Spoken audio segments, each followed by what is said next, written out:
नमस्कार, शाम के 7 बज रहे हैं। मैं हूं आपके साथ मीमांसा मलिक। ये अमरनाथ यात्रियों पर हमला नहीं है, आस्था पर आतंकी बारूद बरसाया गया है। ये इंसानों का खून नहीं हुआ है, इंसानियत का कत्ल हुआ है। ये आतंकवादी हमला नहीं बल्कि देश की सुरक्षा और खुफिया एजेंसियों की रणनीति के खिलाफ हमला है। अमरनाथ यात्रियों पर आतंकी हमले ने पूरे देश को हिलाकर रख दिया है। हर तरफ गुस्सा और आंसू।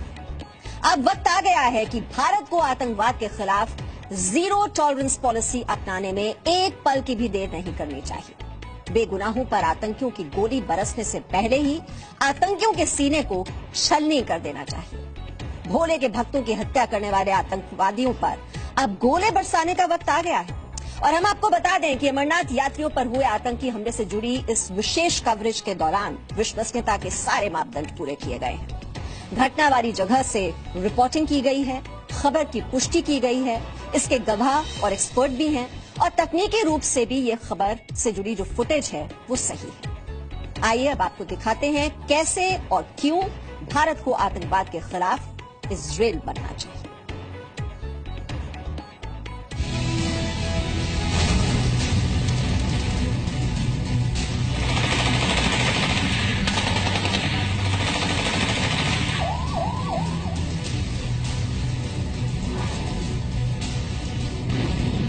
अब कश्मीर में आतंकियों के खिलाफ ऐसे ही संग्राम की जरूरत है।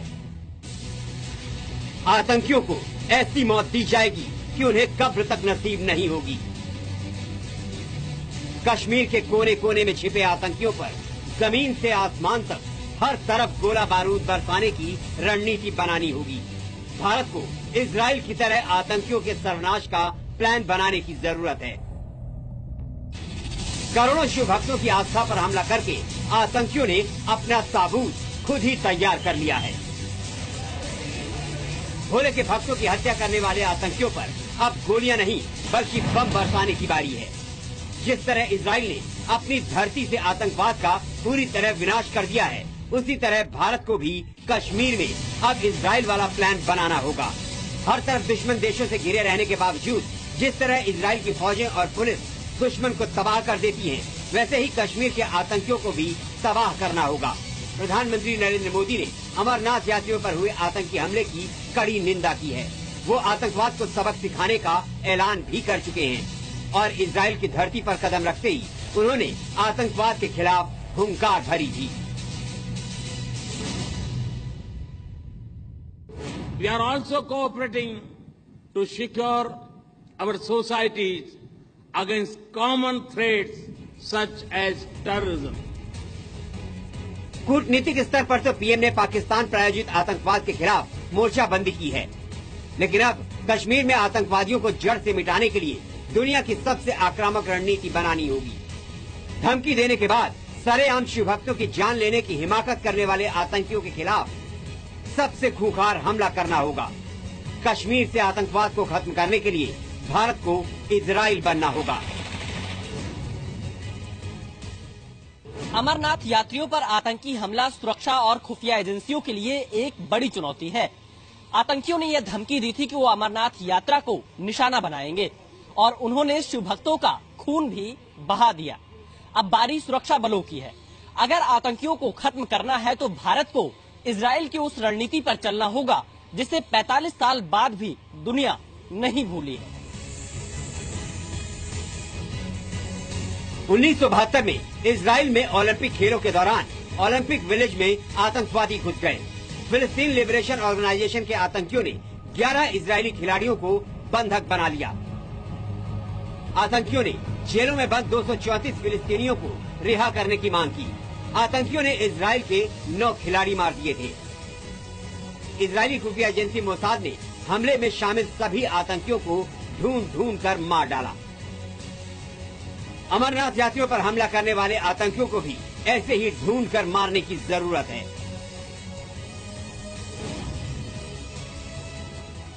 हमारे पास हथियार हैं, साधन हैं, ये तो इस्तेमाल कब सरकार अपना पॉलिटिकल विल इकट्ठा करेगी, कब वर्ल्ड की ओपिनियन भारत के हक में इस हद तक हो जाएगी कि हम कुछ सर्जिकल स्ट्राइक के खिलाफ किसी देश ने एतराज नहीं किया था। कश्मीर में लगातार बढ़ रहे आतंकी हमलों और अमरनाथ यात्रियों की हत्या करने वालों के साथ भी ऐसा ही खतरनाक बदला लिया जाना चाहिए। जिस तरह इजराइल किसी भी आतंकी हमले को न तो बर्दाश्त करता है और न ही भूलता है, ठीक वैसा ही भारत को भी करना होगा। आतंकवाद के खिलाफ इजराइल की एक और मिसाल देखिए।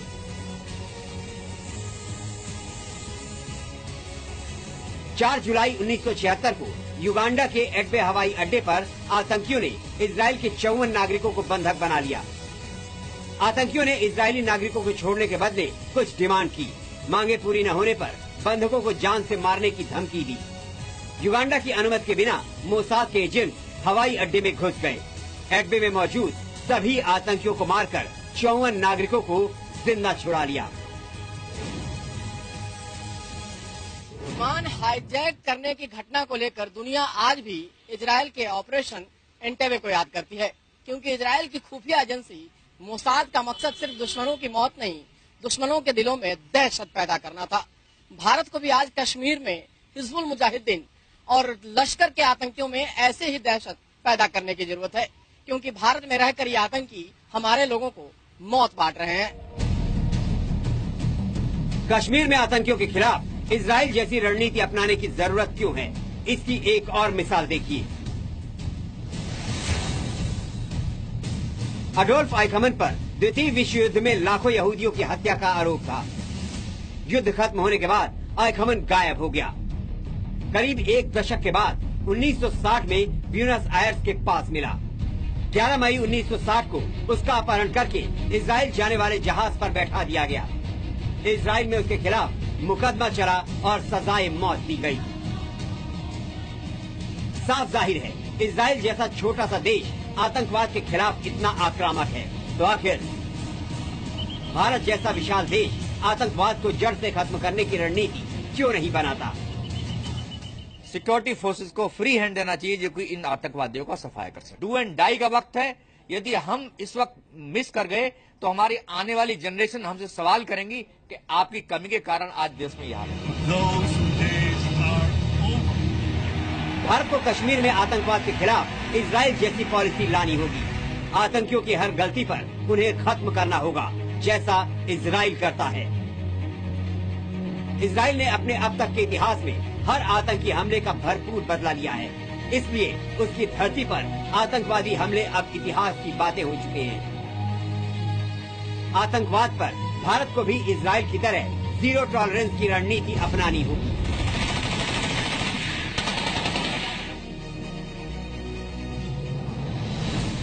आतंकवाद के खिलाफ इजराइल समेत पूरी दुनिया में एक ही पॉलिसी होनी चाहिए। जिस तरह इजराइल आतंकवादियों की किसी भी गलती को माफ नहीं करता, उसी तरह भारत को भी आतंकियों को माफ नहीं बल्कि साफ करना होगा। रूफी जैदी और पवन नारा के साथ ब्यूरो रिपोर्ट, सी मीडिया।